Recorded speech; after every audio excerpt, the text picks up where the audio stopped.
Andrew Ross Sorkin, who's our colleague over at CNBC, the host of Squawk Box and a New York Times columnist. Andrew, I mean, there aren't enough words in the dictionary to really express how bad this is expected to be, a real gut punch in terms of this jobs report.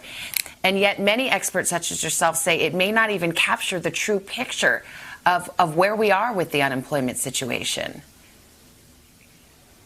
It probably won't capture the true picture. And so you're going to look at a number, it's going to look like a terrible number, and I hate to tell you that it's going to be, in reality, even worse. And of course, for anybody who's not getting a paycheck right now, they understand the depths of what's taking place. I think today what we really need to look at, though, is whether there's quote-unquote contagion, how far and how widespread this is.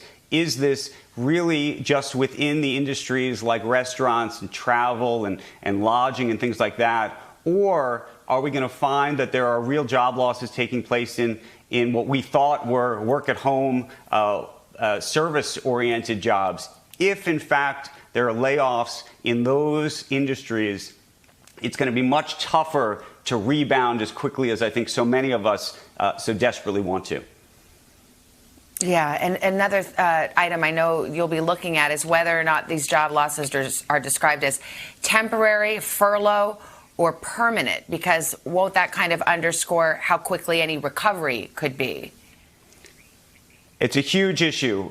We want to see whether these jobs are permanent job losses or furlough jobs. If they're furlough jobs, there's two things going on. One is there's hope. There's an expectation by the person that they're going to get that job back.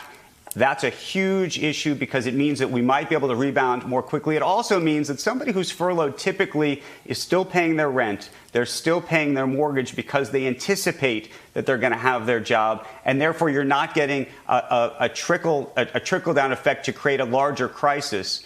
So we're going to be looking at that. We can also see in some of these numbers whether there are people who are now part-time, whether they're taking pay cuts. So there's going to be a lot in this report that we're going to be able to glean from.